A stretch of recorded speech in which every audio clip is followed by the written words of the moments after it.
du Rocher, septembre 1650.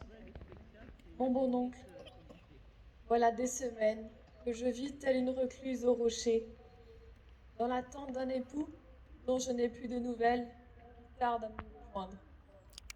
Vous le savez, monsieur de Sévigné, plus par esprit d'aventure que par conviction politique, a pris fait et cause pour la Fronde, et s'engagea dans l'armée rebelle du duc de Longueville en Normandie.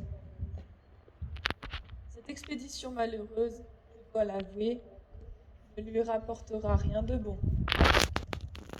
À cette heure, et malgré les différends qui nous opposent avec son éminence, le cardinal Mazarin,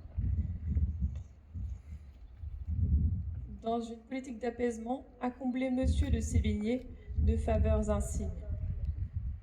Ainsi, mon époux a été nommé maréchal de camp de Sa Majesté et vient d'obtenir la charge de gouverneur de la ville de Fougères, qui depuis attend son nouveau gouverneur.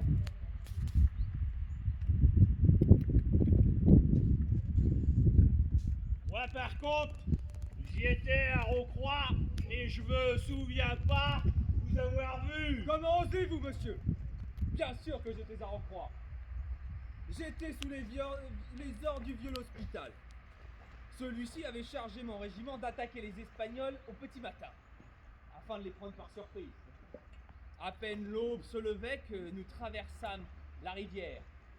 Face à nous, les tertios espagnols, pique en avant, nous attendaient. Mais notre courage, n'écoutant que notre courage, nous avons chargé. Bon, malheureusement, nos chevaux se sont écrasés sur les pics et j'étais par terre. Mais, n'écoutant que mon courage, je me suis relevé. Me relevant face à moi, 3 Espagnols. 3, oui, monsieur, 3. Je n'ai point d'autre choix que de tirer ma rapière. Et alors Et je tire ma rapière, le premier m'attaque. Je riposte, je pars, je contre-attaque. Dans l'œil. Dans l'œil. Il Vous tombe pourriez réellement. me montrer, s'il vous plaît, Les autres. la botte que vous me parliez à l'instant, s'il vous plaît. Ah mais bien volontiers mon cher. Vous allez voir. C'est une botte imparable. Simple, mais efficace. Bien, je vous écoute. Ainsi, sur un coup droit, je pars en enveloppement de tierce qui me permet de coincer votre lame sous mon aisselle. D'accord. De ma main gauche non armée, je saisis la garde de votre épée et j'exécute une légère rotation tout en pivotant moi-même. Et voyez, vous n'avez d'autre choix que de lâcher votre arme. D'accord. Pourriez-vous me montrer un peu plus rapidement? J'aimerais... Allons-y. Oh, c'est diablement efficace. N'est-ce pas? Merci. À vous, mon cher. Avec une impatience extrême sa venue prochaine. Ô mon ami, diligentez-le, je vous prie, enjoignez-le de venir prendre dans les délais les plus brefs ses fonctions de gouverneur. Il importe de discipliner et de ramener à la raison ces turbulents gentilshommes de province, dont l'inaction échauffe la bile, se cherchent constamment querelle pour des futilités et vont jusqu'à prendre le parc de mon domaine pour un camp retranché. Oui, mon bon oncle, je désespère de cette situation. Il est grand temps que cela cesse et que ces bois retrouvent enfin leur tranquillité. Adieu, mon bon oncle. Je demande pardon à votre bel esprit du ton empressé de cette lettre. Mais les circonstances le demandent, et ces quelques mots que je vous envoie apaisent mes tourments et dissipent mon trouble. Venez bien vite me donner de rassurantes nouvelles. Ah, chevalier François débarque et le plaisir de me voir, si Dieu. Léandre, mon ami. Cher ami, quel plaisir. Nous étions en train de mirer vos exploits, hein? N'est-ce pas? Eh bien, pourrions-nous en voir un peu plus, à moins que... Ah, Madame la marquise. messieurs. Votre venue tombe fort à propos. Mes compagnons et moi-même sommes dans une impatience extrême.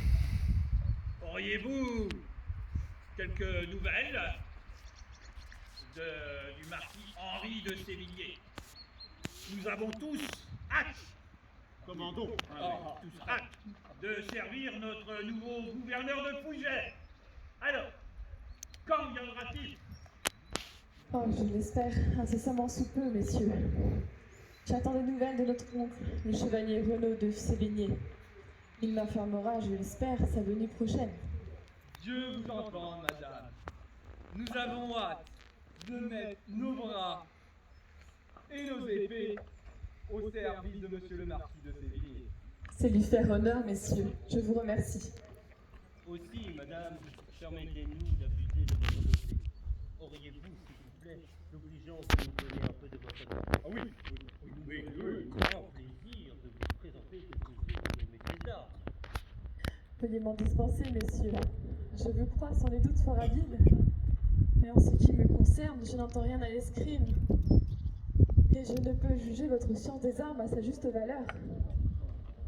Madame, dans ce cas, faites-nous simplement l'honneur de nous regarder.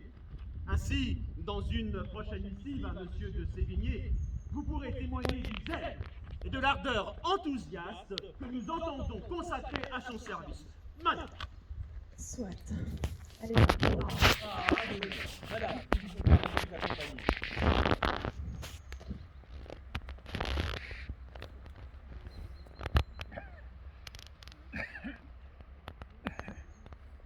Eh bien, messieurs, à vous la place.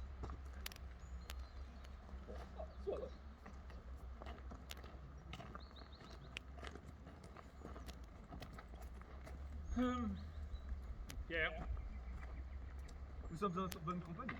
à la marquise.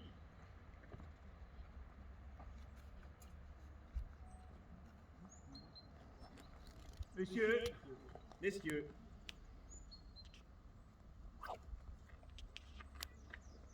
Pierre, mon ami.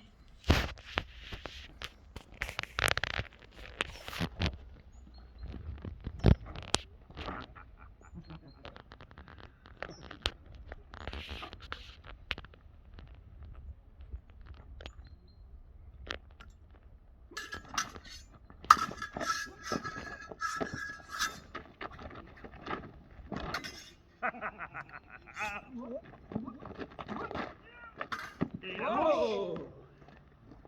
Il a de beaux restes.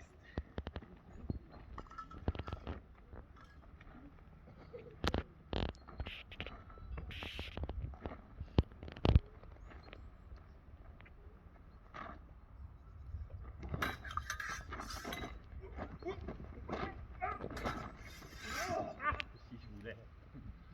Le jarret serait coupé. Et moi, je vous aurais raconté.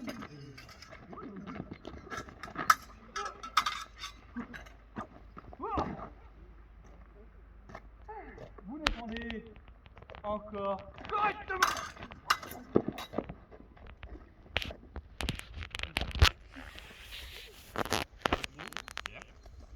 Que vous méritez de retourner voir à Rennes, maître Charles Bénard, voyez-vous. Vous auriez besoin de quelques leçons. Oh, vous êtes trop bon.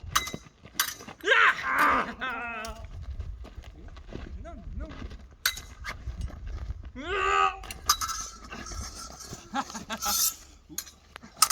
Et alors, moi aussi j'aurais pu vous couper le jarret ou vous percer la panse. Brisons-la, monsieur, brisons-la. Bien, mon ami. Pierre, comme toute bonne compagnie commence par un salut, elle se doit absolument de terminer par un salut.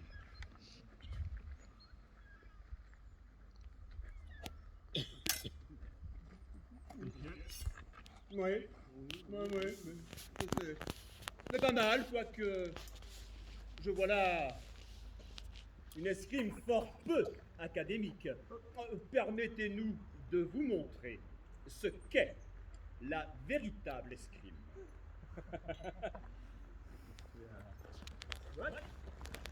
Montrez-nous ce que votre académie a de mieux.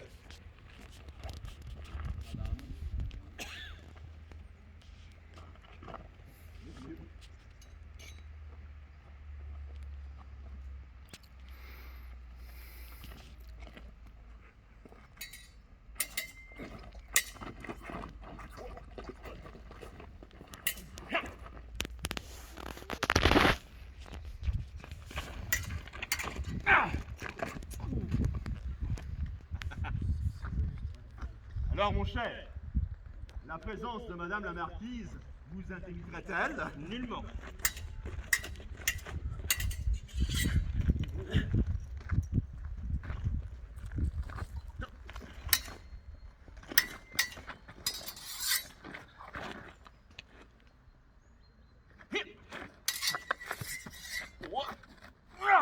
Alors, ah, je vous reconnais bien là.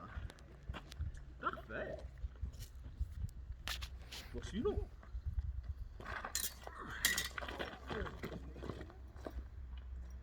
Vous êtes bien trop fort pour moi, monsieur. Mais vous ne manquez pas de qualité non plus, mon cher. Alors, ne suis-je pas le meilleur? Il me semble que votre escrime est vraisemblable, mais face à un véritable adversaire, auriez-vous une chance? Je ne suis pas sûr. Le meilleur reste encore à le prouver, Léon. Eh bien, mon cher, il ne tient qu'à vous que je vous le prouve une seconde fois. Prenez place. Prenez place. Allez-y.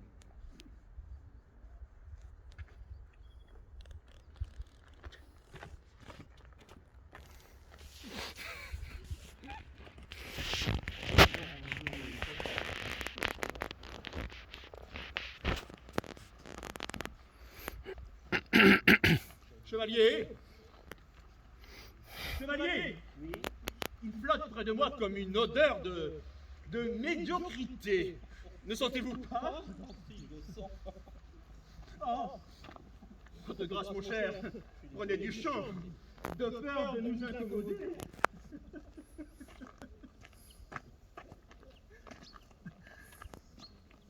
Allons. J'attends.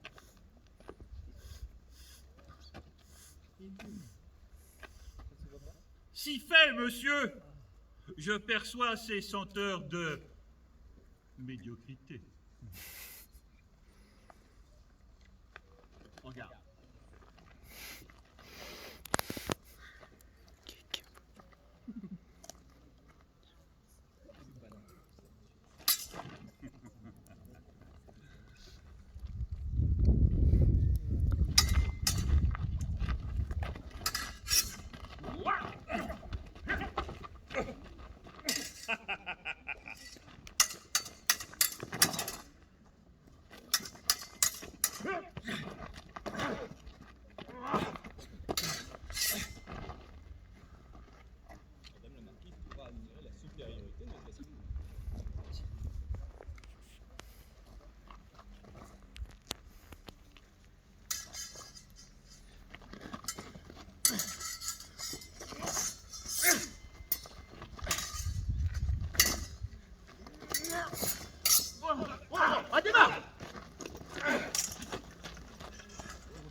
Arrête, mon ami! Allez au diable! Que vous avez dit? Laissez, mon cher. Je vais m'en accommoder fort. Bien.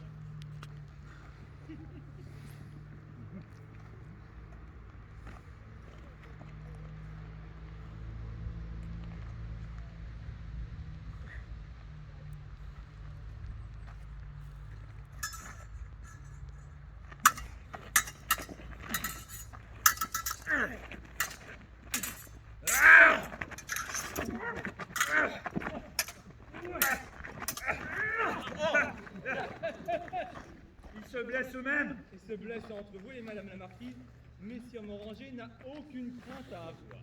Une culotte toute neuve. Ouais, je vous en changerai demain.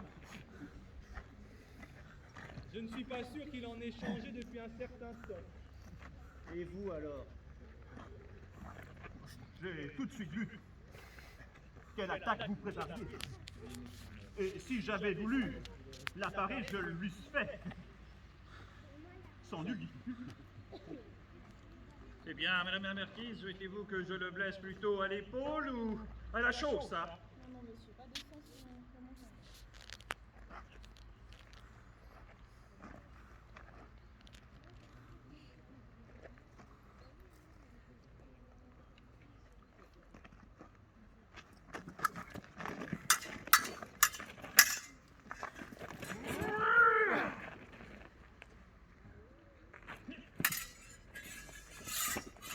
Aïe, ça pique! Laissez, monsieur. Ah. Approchez. Alors, vous n'en avez pas vu assez, mon ami chevalier? J'ai une petite faiblesse tout à l'heure, mais celle-ci ne reviendra pas en cet instant. Je vous invite alors à me rejoindre. Êtes-vous prêt? Oh! Voyez-vous, si je le souhaitais, vous trépasseriez, reculez-vous, mon ami. C'est bon, je suis encore en vie. Bien. Finissons-en. Approchez, je vous prie, que je vous toilette le museau. Le museau, vous dites? Parfaitement. Est-il joli sous ce beau Assez de soleil? palabres, poursuivons. Je préfère ne pas être trop éclairé par le soleil. Donc, le museau, vous me dites?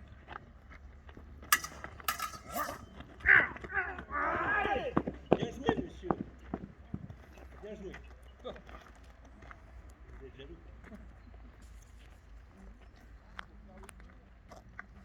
Il suffit, monsieur. Il suffit.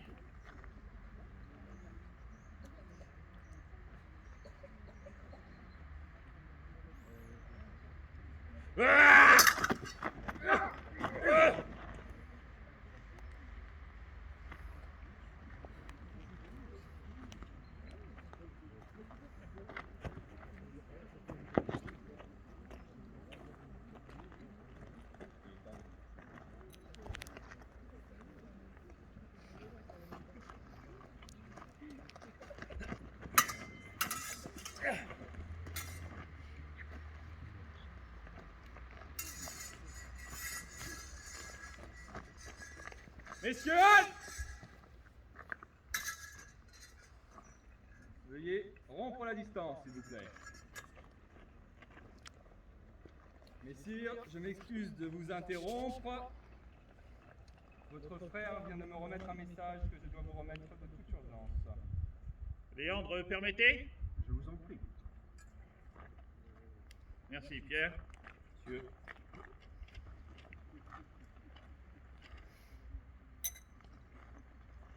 Madame? Oui. Permettez-moi de me retirer. Mon frère, André, Morel du Plessis, châtelain des Bretonnières en Erdré, me fait demander pour une affaire de toute urgence. Me le permettez-vous? Très bien, je vous laisse. Pierre, mon ami, auriez-vous l'obligeance et l'amabilité de vouloir bien me suivre aussi? Et bien sûr. Dans ces cas-là, madame. Madame. Mon chapeau, Pierre? Messieurs. Une autre fois, je serai. Pierre, je vous confie ce pli. Et moi votre chapeau. Merci bien. Allons-y, on nous attend vivement. Les choses sont déjà scellées dans Paris. Bien. Eh bien, chevauchons. J'espère qu'il n'arrive rien de fâcheux à votre ami. Il m'apparaît inquiet. Je ne sais pas. Monsieur, auriez-vous l'obligeance de bien vouloir remettre cette lettre à Monsieur de Saint-Marie de Laumont, qui doit se rendre à Paris prochainement? C'est un plaisir pour moi, madame, que de vous être agréable. Mais il est déjà tard. Aussi, nous vous demandons la permission de nous retirer. Je vous permets, monsieur. Madame.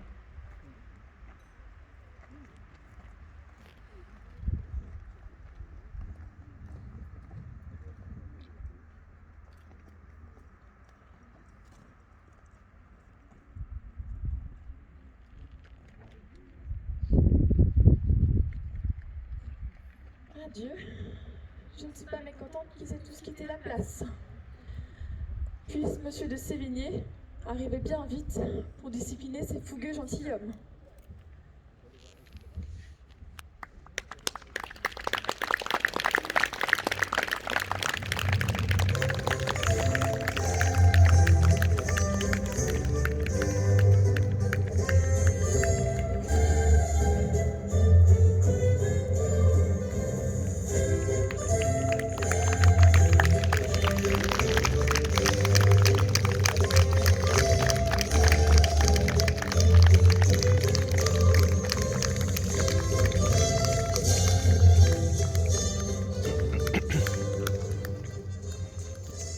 Madame, messieurs, préparation au salut. Armes au fourreau. Armes aux clés. Présentez. Saluez. Retour au fourreau. 2 appels du pied. Vous, voyageurs du temps, nous avons eu le plaisir de vous présenter une réalisation des Lames de Sévigné. Nous tenons à remercier particulièrement le propriétaire du château des Rochers, les responsables du patrimoine de la ville de Vitré, Thomas Gattel, Stéphane Gauthier, et bien sûr tous les gens qui nous ont permis de réaliser cette petite présentation. Je pense à Romain à la régie, je pense à Aliénor et à Clément à la vidéo, et on vous remercie tous. Et d'ailleurs, pour cela, mes amis, préparation au salut au public. Saluons le public.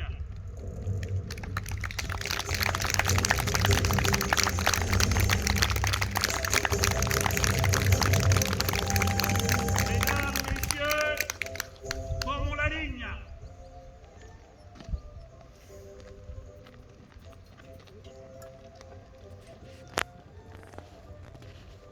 Voyageurs du futur, il était de bon ton en notre temps quand autant de personnes de bonne compagnie étaient réunies d'immortaliser ce moment. Nous allons bientôt fermer la fenêtre que nous avons ouverte et avant cela, nous allons l'immortaliser. Pour ça, nous allons convoquer un peintre, Rubens ou quelque autre peintre de province. Nous allons prendre une pause. Et cette pause, mes amis, on s'en souviendra dans 400 ans. Ben oui, parce que dans 400 ans, j'espère bien qu'il y a encore des visiteurs qui viennent ici, au château Rocher-Sévigné, et qui viennent admirer cette toile dans le grand salon. Alors, vous visiteurs, je ne sais pas comment vous immortalisez aujourd'hui cet instant. En tout cas pour nous, madame, messieurs, pour la postérité, prenez la pause.